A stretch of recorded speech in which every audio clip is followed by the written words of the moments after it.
Hello అండి, ఈ వీడియోలో డిప్లొమా ఫస్ట్ ఇయర్ వాళ్ళకి ఇంజనీరింగ్ మ్యాథమెటిక్స్ 1 నుండి ఇన్వర్స్ ట్రిగ్నోమెట్రిక్ ఫంక్షన్స్ మీద ప్రాబ్లం చూద్దామండి. ఇవి ఫస్ట్ ఇయర్ ఇంటర్ వాళ్ళకి కూడా ఉంటుంది. Prove that sine inverse of 4/5 plus 2 tan inverse of 1/3 equal to π/2. ఏమని ప్రూవ్ చేయాలి? LHS ఈక్వల్ టు RHS అని ప్రూవ్ చేయాలి. LHS అంటే లెఫ్ట్ హ్యాండ్ సైడ్ ఉన్నది ఇది కదా, ఇదేమో రైట్ హ్యాండ్ సైడ్. ఇది ఈక్వల్ టు π/2 అని ప్రూవ్ చేయాలి. ఓకే, π/2 అని ప్రూవ్ చేయాలంటే ఫస్ట్ LHS అనేది నోట్ చేయండి. LHS ఏమి ఇచ్చారండి మనకి? Sine inverse 4/5 plus 2 tan inverse 1/3 అని ఇచ్చారు కదా.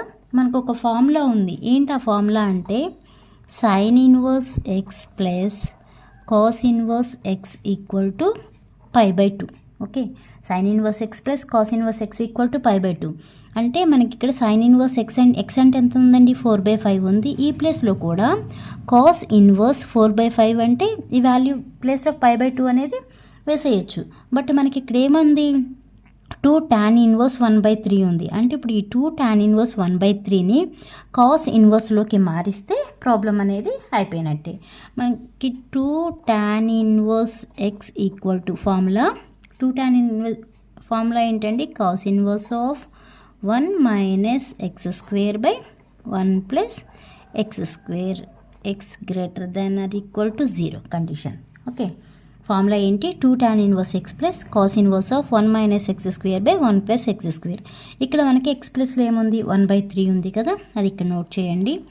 2 tan inverse 1/3 equal to cos inverse of 1 minus x square అంటే ఎక్స్ ప్లస్లో ఎంతమంది మనకి? 1/3 ఉంది కదా, 1/3 whole square by 1 plus 1/3 whole square. Okay, next step ఏమని వేయచ్చండి? Cos inverse of 1 minus 1/3 square అంటే 9, అలాగే డినామినేటర్లో 1 ప్లస్ 1/9 అవుతుంది. నెక్స్ట్ ఎల్సిఎం చేయండి. ఎల్సిఎం చేస్తే ఏమవుతుంది? కాస్ ఇన్వర్స్ ఆఫ్ న్యూమరేటర్లో 9 మైనస్ 1 డైరెక్ట్గా వేసేస్తున్నానండి. 9 అంటే 8/9 అవుతుంది. అలాగే ఇక్కడ ఏమవుతుంది? 10/9 అవుతుంది. 9 క్యాన్సిల్.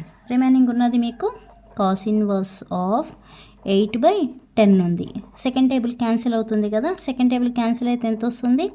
కాస్ ఇన్వర్స్ ఆఫ్ 4/5 వస్తుంది. అంటే ఏ ప్లేస్లో మనకి వాల్యూ వచ్చింది? Cos inverse of 4/4.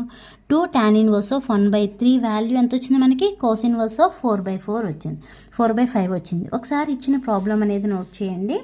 ఇది కదా మనకి ఇచ్చిన ప్రాబ్లం, ఆ ప్రాబ్లం ఒకసారి నోట్ చేయండి.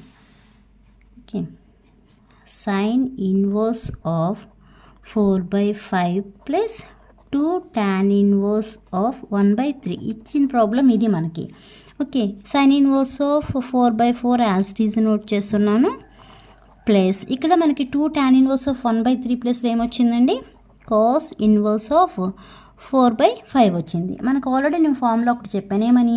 Sign inverse x plus cos inverse x equal to π/2 అని చెప్పాము కదా. ఇక్కడ ఎక్స్ రెండు ఈక్వలే ఉన్నాయి కదా, 4/5 ప్లస్ 4/5 అంటే ఈ వాల్యూ ఏమవుతుంది మనకి? π/2 అవుతుంది. ఎప్పుడు π/2 అవుతుందంటే ఎక్స్ ఎప్సిలాన్ లిమిట్స్ అనేవి ఇలా ఉండాలి. -1 1 అంటే ఎక్స్ వాల్యూ అనేది -1కి అలానే 1కి మధ్యలో ఉండాలి. ఇది కదా ఎక్స్ వాల్యూ అంటే 4/5 వాల్యూ అనేది -1కి 1కి మధ్యలో ఉండాలి. ఇక్కడ కూడా అంతే. అలా ఉన్నప్పుడు మాత్రమే ఈ ప్లేస్లో మనం ఏమని రాస్తాము? π/2 అని రాస్తాం. ఓకే, ఇది ప్రాబ్లం. అర్థమైందా? అంటే ఇప్పుడు LHS ఈక్వల్ టు RHS అయింది కదా. ఓకే, LHS ఈక్వల్ టు ఏమని ప్రూవ్ చేసాం? RHS అని ప్రూవ్ చేసాం కదా, RHS. ఓకే, అర్థమైతే లైక్ చేయండి, షేర్ చేయండి, అలానే సబ్స్క్రైబ్ చేయండి. నెక్స్ట్ వీడియోలో ఇంకో ప్రాబ్లం చూద్దాం.